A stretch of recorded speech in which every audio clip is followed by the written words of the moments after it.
So when you think of Moby Dick, you probably think of a classic sea adventure, right? A man, a ship, a giant whale. But it's so much more than that. It's this incredible deep dive into a war with nature that, and this is the key part, ends up being a mirror, reflecting humanity right back at itself. It all boils down to this one huge question. What actually happens when one person decides they are going to conquer the natural world? That's the question driving this entire epic, and it's exactly what we're going to unpack. It's all about ambition, obsession, and, the very real hard limits of human power.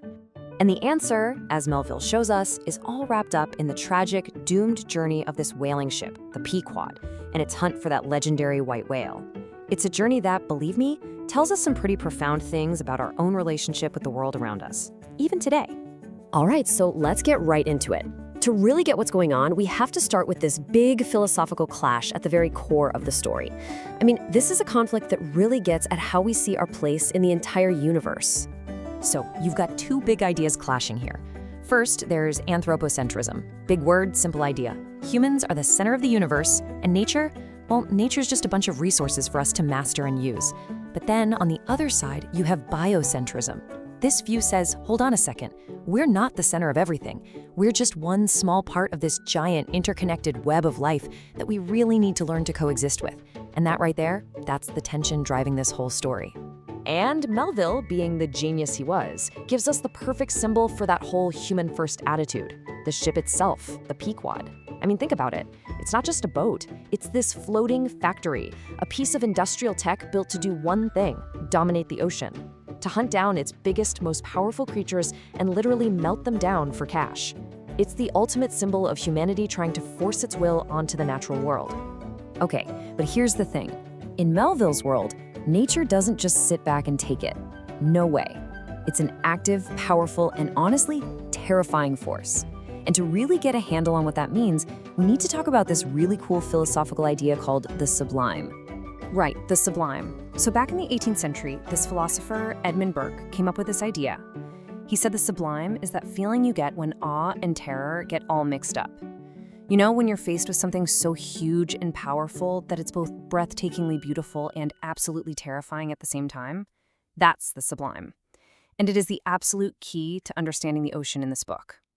And man, does the ocean in Moby Dick fit that description perfectly?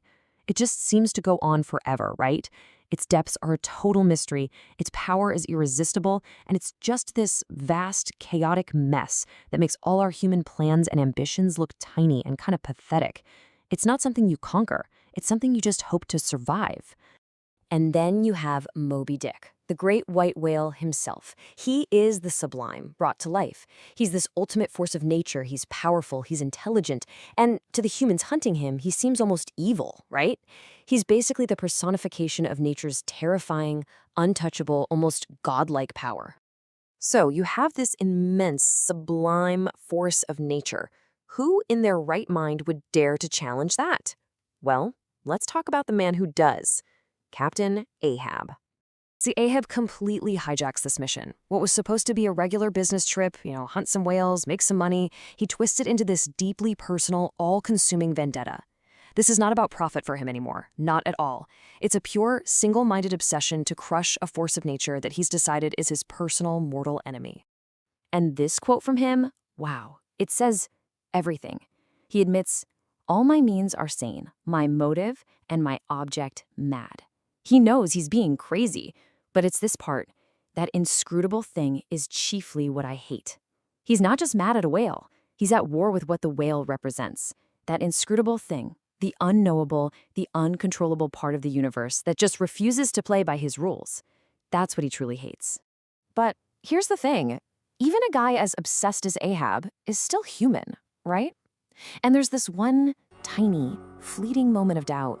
He feels this pull towards what Burke, that same philosopher, would call the beautiful. And what's that? It's the simple stuff. The warmth of human connection. A way to escape the terrifying, all-consuming quest he's on. He gets this moment of real vulnerability. And he turns to his first mate, Starbuck, and just reaches out. He says he wants to look into a human eye because it's better than staring out at the endless sea or sky. He's desperate to ground himself in something simple and real, something that isn't terrifyingly infinite. But it doesn't stick. The moment just passes. That pull of his sublime quest, that terrifying, awesome mission, is just too strong. He looks away.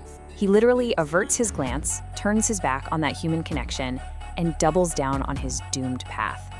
It's heartbreaking, really. Okay, this next part is just brilliant. We're gonna see how Melville uses one single, tiny object to explain the biggest theme in the entire book. It's genius. So, to motivate his crew, Ahab nails this gold coin, a doubloon, to the ship's mast. First guy to spot Moby Dick gets the prize. Simple enough, right? But what happens is, this coin stops being just a reward. It becomes a kind of mirror, and every single person who looks at it sees something completely different reflected back. And this is just a masterclass in showing, not telling, the idea of subjectivity. So you have Ahab, right? He looks at the coin and sees himself. He sees these symbols that he thinks represent his own defiant, almost godlike quest. Then you have Starbuck, the religious first mate. He looks at the same coin and sees signs of God's mercy and hope. And then there's Stubb, the happy-go-lucky guy. He just sees a bunch of zodiac signs to make jokes about. You have three different men looking at the exact same object and seeing three completely different realities. They're not really seeing the coin at all, are they? They're seeing themselves.